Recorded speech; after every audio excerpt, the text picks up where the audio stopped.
Bonjour et bienvenue dans l'émission Parole de Femmes. Nous sommes dans une série sur les fiançailles. Hier, nous avons vu à quoi servent les fiançailles et nous avons vu que les fiançailles devaient durer quelques temps, selon Anne, au moins 2 ans, parce que avant 2 ans, on ne voit pas les défauts chez l'autre. Donc au moins 2 ans pour pouvoir voir clair. Et aujourd'hui, on va parler des fiançailles qui tourne mal, là où on se rend compte qu'il y a des choses qui se révèlent et qui ne nous plaisent pas, ou alors qui sont juste incompatibles avec l'idée qu'on a du mariage, avec l'appel qu'on a, la vision qu'on a de notre avenir.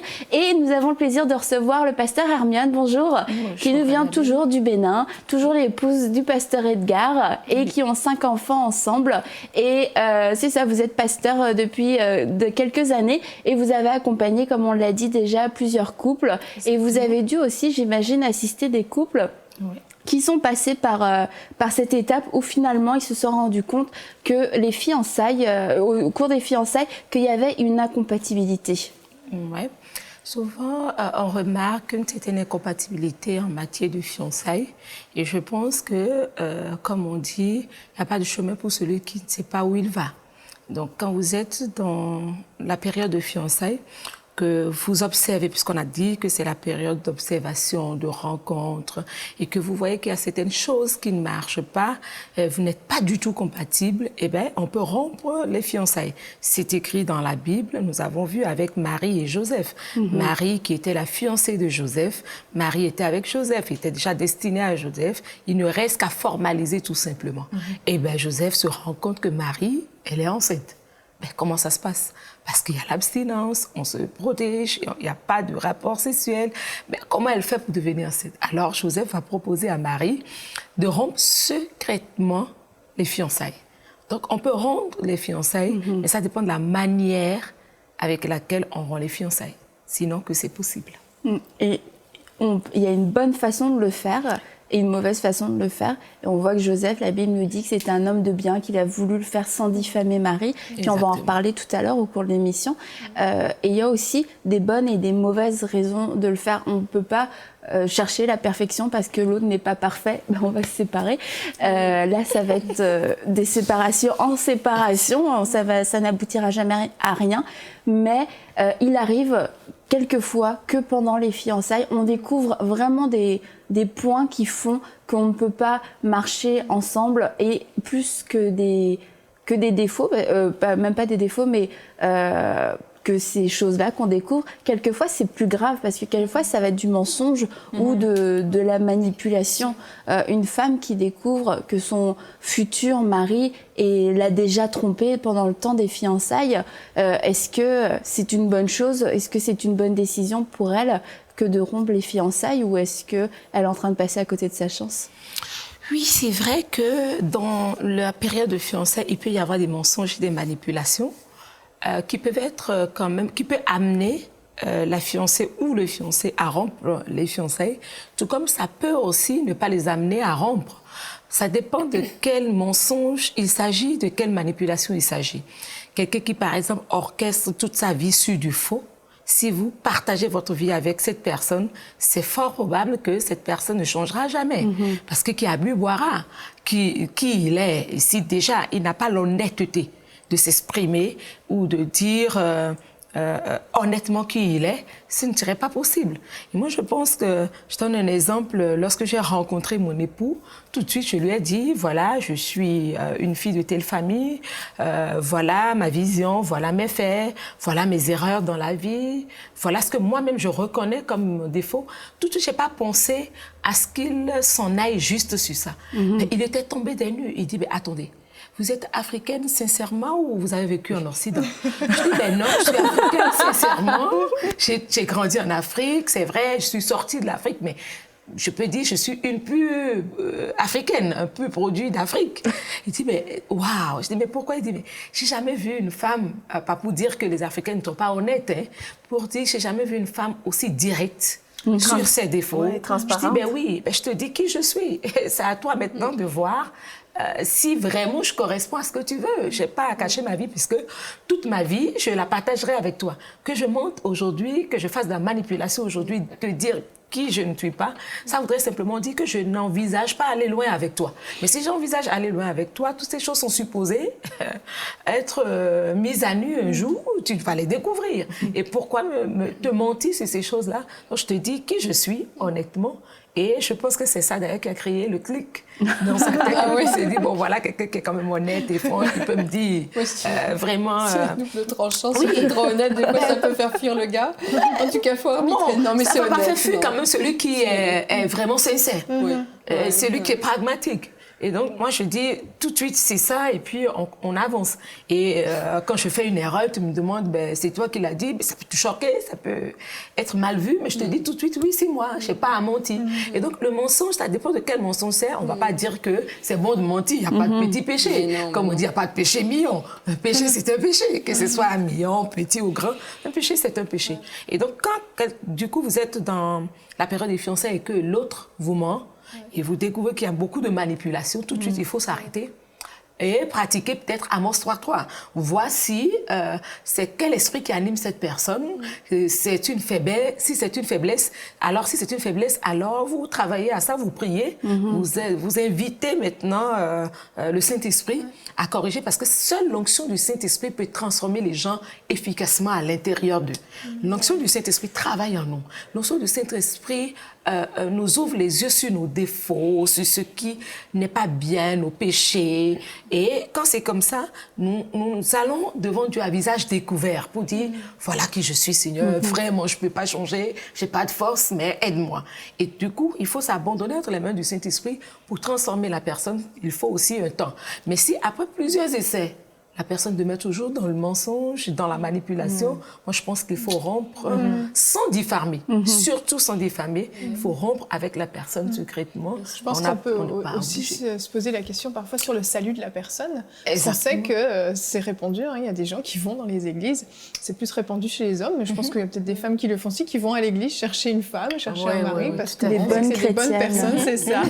Et la personne n'est absolument pas sauvée au final. Donc je pense qu'il y a aussi des fois cette notion-là à se demander, mais est-ce que cette personne est vraiment sauvée dans le cas d'un infidèle, par exemple, quelqu'un qui va commettre l'adultère pendant les fiançailles? Je pense que là, c'est quand même pas mal un critère où on se dit, bon, si déjà pendant les fiançailles, il n'a pas réussi, c'est sûr que pendant le mariage, ça va se reproduire.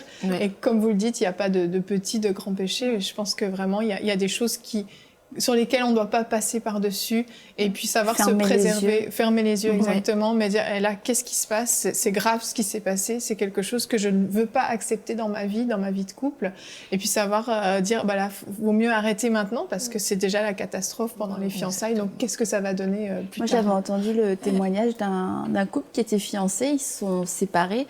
Et en fait, le garçon a dit après coup, mais en fait, je me sens beaucoup mieux sans elle. Ma vie est plus belle. Et en fait, c'est pas que c'était des mauvaises personnes. Les deux étaient des personnes très bien, mais ensemble, c'était beaucoup de disputes, beaucoup de conflits, pas la même vision des choses. Et puis, il s'est rendu compte qu'il mettait tellement de force pour que ça fonctionne, en essayant tout, qu'il mettait toute son énergie là-dedans, que le jour où ça s'est fini, il a eu de la peine, mais pas longtemps après, il s'est rendu compte qu'en fait, c'était un grand soulagement dans sa vie, et que finalement, c'était pas normal de vivre depuis tous ces mois ou ces années sous cette pression-là, que c'était un fardeau, un joug. Et puis, je pense que si on est mieux sans la personne, c'est quand même un bon signal. Mais c'est pour ça qu'on disait dans l'émission précédente qu'il fallait prendre du temps pour les fiançailles. Mais c'est justement pour ça, pour que les masques tombent, comme disait Hermione. Il faut à un moment donné qu'on fasse vraiment un geste honnête en montrant qui on est vraiment. Parce qu'on peut quand même tromper, pas dans le sens commettre l'adultère, mais tromper sur ce qu'on est, puis se donner une vitrine belle, sans défaut, on peut. Surtout que, on le sait, dans la période des fiançailles, on ne vit pas techniquement ensemble, on se voit fréquemment. Donc on peut, pendant les temps où on se voit, jouer un petit peu un rôle. Donc il faut se donner du temps pour que justement dans des situations qui appellent certaines réactions, on puisse vraiment démasquer la personne si nécessaire. Et même sans aller dans des péchés graves, je pense que c'est vraiment une grosse erreur de croire qu'on va changer l'autre. Et je l'ai vu plusieurs fois, dans le cadre de notre ministère, on est amené des fois, même souvent, à conseiller des futurs couples. Et une erreur que je vois souvent, c'est de dire, oui, mais il a ce défaut-là, ça je supporte pas, mais il va changer. Et là, je dis non, pars du principe qu'il ne changera pas. Est-ce que tu es capable de vivre avec ça au cas où il changerait pas et même que ça empirerait? C'est vrai. Je pense que notre conception de très l'amour souvent aussi, ça. notre conception de l'amour, des fois, peut être faussée. Et j'ai déjà rencontré des gens qui croyaient que l'amour, ça devait être un peu difficile. Ça a l'air drôle à dire, mais c'est comme la vie à deux, c'est normal que ça soit difficile. Donc on voit toutes les images humoristiques ou les expressions, on se marie, on passe la corde au cou, des trucs comme ça. C'est un peu... Et on pense que souvent, l'amour à deux, c'est basé sur... Des disputes. Oui, c'est sûr que ça doit être un petit peu... quasiment normal. Oui, que c'est normal que ça soit difficile. Et là, c'est quand on... Comme tu parlais, Annabelle, après la rupture, finalement, on se rend compte que c'est un soulagement. Donc, c'est là qu'on voit qu'on avait mal évalué la relation. Je sens une tension quand les gens se voient, et s'il y a une tension, puis même des incompatibilités de caractère.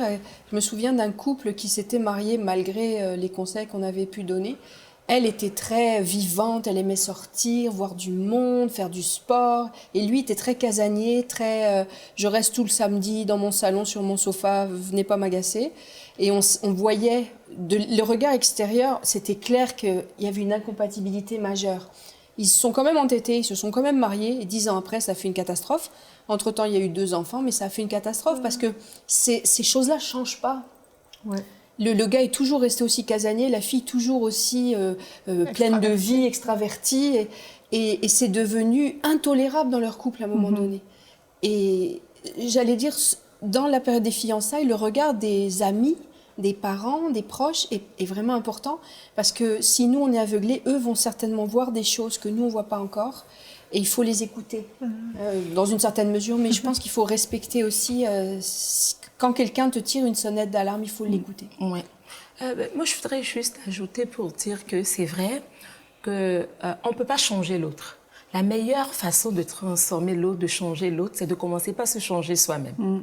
Parce que dire que l'autre est mauvais et s'en arrêter là, c'est une façon de dire je suis la personne la plus parfaite. Et comme je disais dans l'autre émission, la personne parfaite n'existe pas. Non, on fait avec.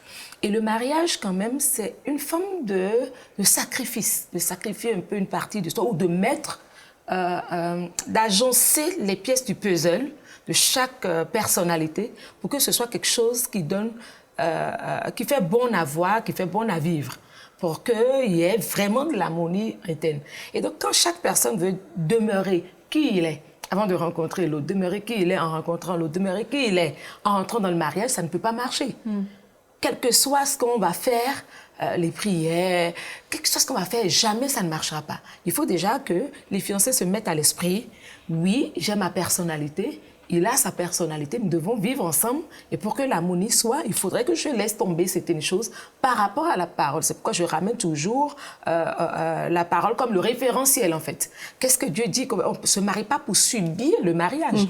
Ah non, on se marie pour vivre heureux, pour partager ses émotions fortes. Et il faut du temps aussi. Quand la période des fiançailles n'est pas bien respectée, alors vous rentrez dans le mariage, ce que vous n'avez pas pu faire peut-être pendant la période de fiançailles, vous risquez de le faire au début. C'est pourquoi on voit certains foyers se construire et au début, dans les 5-10 premières années, ça ne va pas. Ça tangue beaucoup. Mais juste après, on voit que tout va bien. On se demande, mais comment ils ont fait là? Mais comment ils ont pu s'entendre? C'est ce qu'ils n'ont pas pu faire. Ils ont eu quand même la patience, et la patience est à développer beaucoup pendant la période des fiançailles et aussi dans le mariage. Et quand on regarde dans le livre de Jacques 1, il est important que les conjoints puissent, ou les futurs mariés, puissent développer, vraiment travailler leur patience en Dieu, pour que ça change dans le temps. Et quand je rejoins un peu ce que Yveline a dit, un homme de la maison de Lévi a pris pour femme une fille de la maison de Lévi. Je pense que, premièrement, comme chrétien, si on est chrétien, c'est de regarder d'abord la compatibilité, c'est de voir si nous avons la même conviction. Je ne parle pas de dénomination, je ne parle pas de congrégation, mais je parle de foi. Si nous avons les mêmes vies de foi, je pense qu'on peut s'entendre sur beaucoup de choses. Mais beaucoup de chrétiens vont à l'église. Bon, nous sommes des chrétiens dimanche, on a double personnalité, on n'est pas né de nouveau. Ouais, ça, c'est autre Parce que quand on est né de nouveau, beaucoup de problèmes se règlent au sein du couple. dans l'amitié, dans la relation facilement, parce que le monde est sorti de vous. Vous n'avez plus une vision du monde, vous avez une vision divine du mariage, une vision divine des choses, de la vie à deux. Et chacun de vous, puisque vous êtes en Christ, c'est le même esprit qui vous anime, il y aura beaucoup plus de compatibilité. Donc c'est quand on n'a pas la même conviction de foi, que les choses n'arrivent pas à tenir. L'autre tient à sa religion, l'autre tient à sa foi. On dit, ben bon, moi je suis ci, moi je suis ça. On reste comme ça. Non, il faudrait qu'il y ait quand même une unité de foi. Et une unité de foi, ça c'est certain, ça doit être la base. Exactement. Et vous parliez de personnalité. Et pour revenir à l'exemple d'Anne de personnalité, c'est que cet homme qui était casanier et cette femme qui était très extravertie, il y en a aucun qui est moins bien que l'autre finalement. C'est juste qu'ils sont différents. Et c'est pour ça quand on a parlé en début d'émission dans le fait de bien rompre avec respect, c'est que cet homme-là, ça n'aurait pas dérangé une autre femme ça n'aurait pas été un défaut pour quelqu'un d'autre. Et c'est pour ça que quand on va rompre des fiançailles, quand on arrive à cette conclusion que finalement ce serait mieux de séparer nos chemins avant de s'engager pour la vie, de le faire dans le respect comme Joseph a voulu le faire, parce que on peut dire, on continue sur l'exemple de cet homme et de cette femme, ah mais lui il veut jamais rien faire, il participe à rien. C'était le point de vue de cette femme-là qui l'a mal vécu, mais après on est en train de gâcher la réputation de quelqu'un. De l'autre, voilà. Et souvent en Afrique, et peut-être aussi ailleurs, partout dans le monde, l'Africain a beaucoup ce défaut qu'après une rupture, se mettre à bavader, à diffamer l'autre, à raconter plein de choses qui ne sont pas vraies sur la vie de l'autre. Moi, je dis, il vaut mieux se taire quand on n'a rien à dire de sérieux. Il faut se taire, il faut se calmer. Même les plus grands hommes de ce monde se sont tués à un moment donné. Il arrive des moments donnés, oui, où Jésus, même dans sa marche, il se taisait. Ça ne veut pas dire qu'il ne savait pas quoi dire. Il savait bien quoi dire, mais la sagesse nous amène parfois à se taire. Et donc, après une séparation, ça dit, moi je dis que quelqu'un qui se sépare avec sa fiancée ou son fiancé et qui diffame l'autre devrait, en temps normal, en tout cas, peut-être que je suis un peu dure, ne devrait plus jamais trouver une autre femme ou un autre homme. Parce que si les autres femmes ou les autres hommes regardent un peu et ils sont objectifs, ils diront que bon, si ça ne cloche pas avec moi et lui, ce serait le même scénario. Donc, autant bien regarder pour dire ben, qui il est. Il a un défaut. Et donc, quand nous commençons par nous corriger nous-mêmes, et nous avons plutôt de l'influence sur les autres. Donc, c'est la maturité qui l'oblige, on peut se séparer, mais sans jamais dire pourquoi. Et puis, on se parle, on se voit, on est limité juste au bonjour. Et si on est des enfants de Dieu, on doit pouvoir, même si on se sépare, la personne a commis l'adultère, le mensonge, la manipulation, au contraire, prier pour cette personne parce qu'il n'est pas maître de lui-même. C'est certainement un esprit de ténèbres qui le gouverne, qui gouverne sa vie. C'est pourquoi il est encore là. Et donc, on doit, par amour agapé, parce qu'il y a plusieurs formes d'amour, c'est pas l'occasion de le dire, il y a l'amour philéo, il y a l'amour éros, il y a l'amour agapao. Et chaque conjoint devrait pouvoir agapao son épouse. C'est-à-dire l'amour divin selon 1 Corinthiens 13.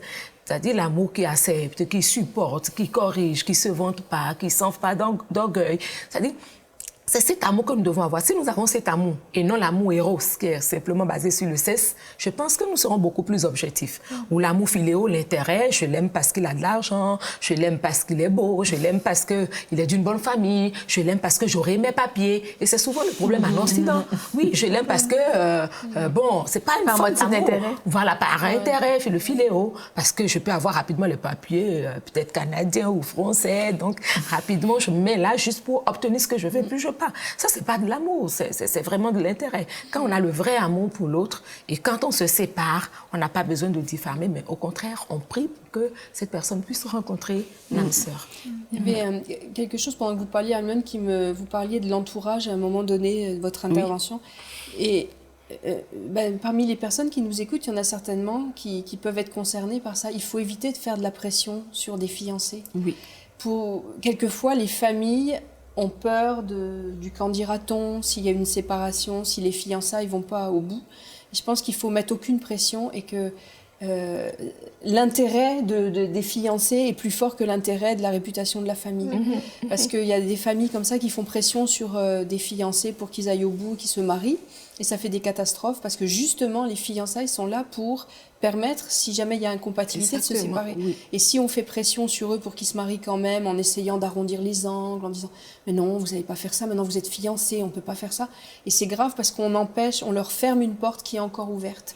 Il faut faire vraiment Toi, attention. Mathilde, je connais personne qui connaît autant de gens et qui ça arrive. Oui, quelques personnes dans mon entourage étaient fiancées sur le point de se marier, vraiment à 3-4 semaines. Mais on s'entend que tout est fait, là, la robe achetée, les faire-part s'envoyer, la salle est réservée. Tout. Et là, on vit, en étant la personne, il y a la pression de dire... OK, je me sens pas capable de marier cette personne-là, mais il y a toutes ces choses-là. Et je pense que qu'est-ce que tu partageais plutôt, le regard des autres va vraiment aider la personne à faire un choix éclairé, parce que souvent, on est juste sur, OK, ben je vais ruiner cette journée-là, mais est-ce que toute ma destinée va être changée? Parce qu'en fait, je prends la mauvaise décision. Et ces personnes-là que tu connais, est-ce qu'elles ont eu des regrets? Non, en fait, c'est que ça s'est trouvé être le meilleur choix. Et il s'est trouvé que une de ces personnes-là, 6 mois plus tard, a trouvé vraiment la personne avec qui elle passe sa vie maintenant depuis plusieurs années. Et c'est ça, c'est qu'il faut tout remettre en perspective. OK, est-ce que je vais vraiment passer à côté de la destinée que Dieu a pour moi pour ne pas annuler des plans qui sont déjà faits. Mais ça, c'est simplement, c'est temporaire, c'est des choses qui changent, c'est des choses... On peut porter la robe pour une autre. Tu la revends sur eBay. Tout simplement. Exactement. Et puis, c'est certain que on peut penser, je vais décevoir des gens, qu'est-ce que la famille va penser. Mais en fait, quand notre famille nous aime vraiment, ils vont dire, je crois vraiment que tu dois faire ce que... Écouter ce que ton cœur. Écouter ton cœur et faire ce que le Saint-Esprit... Une fois, moi, j'ai rencontré beaucoup de gens, qui avaient, je pense, dans la quarantaine à ce moment-là, et elle venait de se séparer de son mari. Ils ont eu des enfants, acheté leur maison, toute leur vie ensemble. Et puis là, 40-50 ans, ils se séparent. C'est pourtant ça avait l'air de bien aller. Et puis on discutait, puis elle me dit, de toute manière, même avant le mariage, moi je savais que ça allait pas marcher. Et moi j'étais jeune, je pense que j'étais même pas mariée à ce moment-là. Et je dis, pourquoi tu t'es mariée? Et elle dit, c'était trop tard, tout était déjà préparé, c'était trop tard. Et je me suis dit, le jour où elle s'est avancée à l'hôtel, elle savait, ça va pas marcher, je m'en vais dans un échec. Et je connais encore quelqu'un. Et c'est pour ça même qu'on pose la question le jour du mariage. Est-ce que quelqu'un on voit ça que dans les films. Et là, c'est le moment, et je peux vous dire, je connais quelqu'un... T'as déjà vu? Non, non, en fait, j'ai jamais vu en vrai, mais quelqu'un a rompu les fiançailles, mais genre à une semaine de se marier. Et la mère du marié est allée voir la femme, lui a dit, en fait, t'as bien fait parce que il y a tel et tel défaut, mais je voulais pas te l'avouer. Et vraiment, ça aurait gâché, mais complètement. Le mariage n'aurait pas pu fonctionner. C'était une vie de mensonge, l'homme vivait une double vie. Mais ce que je trouve spécial... Oui, c'est ça, mais on ne l'avait pas dit. Donc, je trouve que... Et moi, comme l'a dit tout à l'heure Anne, je pense que normalement, la famille ne devrait pas pousser les fiancés à aller un peu trop vite, mais plutôt la famille devrait pouvoir, pas exposer en tant que tel, mais dire ce qu'ils savent comme défaut de leur enfant à celui avec qui il veut... se marier ou à celle avec qui il doit se marier, vice-versa. Il faut que la famille au moins s'extériorise parce qu'il y a beaucoup de familles qui gardent à l'intérieur. Je me rappelle père à l'âme de ma mère aujourd'hui qui disait à mon époux, quand il était pendant la période des fiançailles, il dit, mais attention, c'est une femme très en colère. Elle est en colère, là, ça chauffe. C'est vrai que, le Seigneur m'a transformée aujourd'hui. On va pas la fâcher. En colère, je parle pas. Oui, c'est vrai, quand je suis très en colère, je parle pas, mais j'agis. J'ai pas besoin de parler, de faire du bruit, mais j'agis de façon très rigoureuse et très choquante. Donc, il dit, attention, voilà. Et là, ça lui a permis de me connaître. Et les autres fois, quand il parle ou quand il y a quelque chose qui ne va pas, tout de suite, je me mettais, il me dit, chérie, mais pourquoi tu es fâchée? Il dit, je ne suis pas fâchée. Il dit, je sais. Mémé m'a dit que voilà, c'est comme ça que tu te comportes. Et donc, j'étais mise à nu du coup. Je dis, ben voilà, il faut travailler ça et ensemble avec lui. Et quand je m'énerve ou quand il y a quelque chose, en même temps, tu le vois, il disparaît. C'est pas qu'il sort de la maison. Il est dans la pièce à côté, en train d'attaquer l'esprit qui m'anime, l'esprit qui veut détruire notre relation, en fait. Donc, pendant les fiançailles, il ne faut pas aussi tout de suite courir pour rompre. Il faut aussi s'attaquer aux esprits qui agissent. Paul dit, notre combat, ce n'est pas un combat contre le sang et la chair, mais c'est contre les esprits impurs qui sont tapis dans les lieux célestes. Les lieux célestes, c'est notre vie, c'est en nous, parce que Christ vit en nous. Nous sommes aujourd'hui le temple du Seigneur. Donc, il ne faudrait pas se précipiter dessus, mais aussi apprendre à prier, à attaquer, à mettre hors d'état de nuit tout esprit qui passerait peut-être par la porte la plus faible, comme... le diable est rentré, pas par Adam, mais par Ève. Parce qu'il sait que les femmes sont de sexe faible. C'est écrit dans le livre de Pierre, 1 Pierre 3, que les femmes sont de sexe faible et que les hommes doivent les traiter comme les gens de sexe faible. Et c'est vrai, nous bavardons un peu trop. Et puis quand ça chauffe, on est les premiers à pleurer un peu. Donc l'homme doit pouvoir apprendre, et vice-versa, la femme aussi, envers l'homme, à attaquer les esprits qui animent l'autre. Parce que nul n'est méchant volontairement. L'autre ne peut pas décider. C'est vrai que c'est une question d'habitude, de personnalité, mais aussi, il ne faut pas oublier le côté où les esprits peuvent prendre. Et je voudrais juste rebondir pour finir l'émission, parce qu'on a parlé de la rupture dans les fiançailles. Et comme vous le dites, c'est pas toujours la solution non plus de courir vers la rupture, parce que pour différentes raisons, on a vu quelques bonnes raisons qui pouvaient amener à cette décision, mais aussi souvent il y a des solutions et qui sont amenées dans le temps et dans la révélation des cœurs et dans notre croissance spirituelle personnelle. Et c'est parce qu'il y a des personnes qui vivent plusieurs ruptures et puis c'est toujours la faute de l'autre. Voilà. C'est toujours parce qu'on m'a fait ci, on se retrouve toujours en victime. Mais juste pour terminer l'émission, c'est que bon, si on a vécu plusieurs ruptures, on va chercher le dénominateur commun et c'est la personne. C'est ça. Qui a vécu la séparation. Voilà, il faut commencer par se changer soi-même. Ou alors c'est qu'elle est douée pour les mauvais choix. Oui, voilà, oui, mais c'est encore son dénominateur. C'est encore elle son dénominateur commun.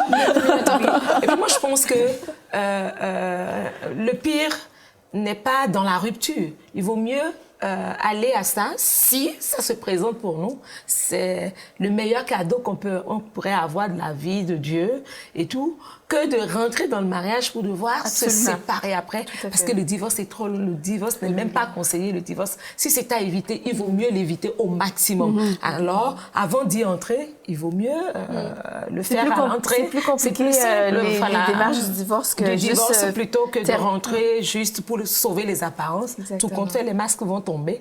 Et donc, il faut bien faire plutôt que de rentrer dans le mariage. Merci beaucoup, mesdames. Alors à vous qui nous suivez, si vous êtes fiancés, je vous encourage à faire cette prière, que Dieu révèle les cœurs, que Dieu révèle le cœur de votre fiancé et que Dieu révèle aussi votre propre cœur, votre propre état, que l'autre ne soit pas le seul coupable dans cette relation et que vous puissiez chercher des solutions, ne pas vous précipiter, comme on l'a dit, ne pas écourter cette période des fiançailles en se disant que le mariage réglera tout. Comme Anne l'a dit, le mariage ne règle pas, le mariage fait juste que ce sera constant et permanent dans votre vie. Donc c'est pendant les fiançailles que nous devons agir. Et la parole me dit dans Proverbes que si tu as pris un engagement avec quelqu'un et que tu es prisonnier de cet engagement, va voir la personne et délie-toi de cet engagement. Et si vous êtes engagé dans des fiançailles, oui, c'est un engagement sérieux, mais c'est un engagement qui n'est pas encore le mariage. Et si vous savez, si vous n'avez pas la paix, si vous êtes troublé et que vous savez pertinemment que vous allez vers l'échec, ayez le courage de prendre cette décision parce que pour un jour de fête, pour des préparatifs qui sont purement temporaires et humains, ça ne vaut pas le coup de ruiner, de gâcher votre avenir. Dieu a des plans pour vous, Dieu a quelqu'un de parfait pour vous et ne résistez, je dirais, à la pression familiale et mettez-vous devant Dieu pour lui demander la sagesse, pour savoir bien faire les choses avec amour, avec respect et je crois que Dieu va vous éclairer, Dieu va vous révéler ce qui est bon et parfait pour vous. Et on vous dit à très bientôt pour une prochaine émission de Paroles de Femmes. Envoyez-nous votre témoignage à paroledefemmes@enseigne-moi.com.